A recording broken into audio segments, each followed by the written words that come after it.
नमस्कार दोस्तों। आज की इस डरावनी कहानी में आपका स्वागत है।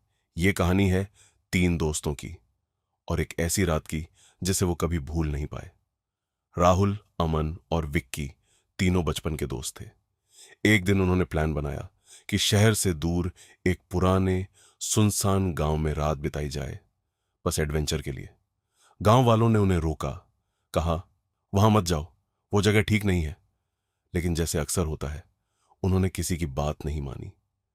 रात के करीब 9 बजे तीनों उस पुराने घर में पहुंच गए। घर आधा टूटा हुआ था, दरवाजे अपने आप हिल रहे थे और अंदर अजीब सी बदबू थी। अमन ने हंसते हुए कहा, भाई ये तो परफेक्ट हॉरर मूवी वाला सेटअप है। तीनों ने टॉर्च जलाई और अंदर चले गए। धीमी दरवाजे के चरमराने की आवाज, अचानक ऊपर से किसी के चलने की आवाज आई। ठक ठक ठक। विक्की डर गया। भाई ऊपर कौन है? राहुल बोला। कोई जानवर होगा, चल देख के आते हैं। तीनों धीरे धीरे सीढ़ियां चढ़ने लगे। जैसे ही वो ऊपर पहुंचे, आवाज बंद हो गई। कमरा खाली था, लेकिन दीवार पर कुछ लिखा था। वापस चले जाओ, अमन बोला। ये किसी ने मजाक किया है। तभी पीछे से दरवाजा जोर से बंद हो गया। धड़ाम। तीनों चौंक गए। विक्की चिल्लाया, किसने बंद किया? लेकिन वहां कोई नहीं था। धीमी सांसों की आवाज। अब माहौल बदल चुका था। हवा ठंडी हो गई और ऐसा लग रहा था जैसे कोई उन्हें देख रहा हो। अचानक राहुल का फोन खुद ब खुद ऑन हो गया। स्क्रीन पर एक फोटो खुली। वो फोटो उसी कमरे की थी, लेकिन उसमें तीनों के पीछे कोई खड़ा था, एक काली परछाई।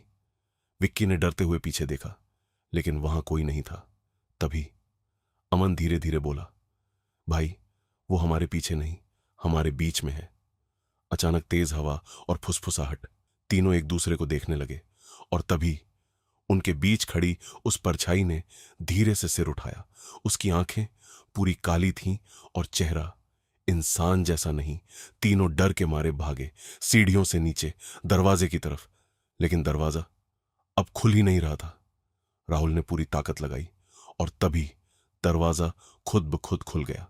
तीनों बिना पीछे देखे भागते रहे जब तक वो गांव से बाहर नहीं आ गए। अगले दिन गांव वालों ने बताया कि उस घर में सालों पहले तीन दोस्त ही मरे थे और कहा जाता है कि जो भी तीन लोग वहां रात बिताने जाते हैं, उनमें से एक कभी वापस नहीं आता। कुछ सेकंड की खामोशी। राहुल और अमन तो वापस आ गए, लेकिन विक्की आज तक नहीं मिला। धीमी फुसफुसाहट और कहते हैं आज भी उस घर में तीन नहीं, चार परछाइयां दिखाई देती हैं। अगर आप ये कहानी रात में सुन रहे हैं तो जरा पीछे मुड़कर जरूर देखिए, कहीं आप अकेले तो नहीं हैं।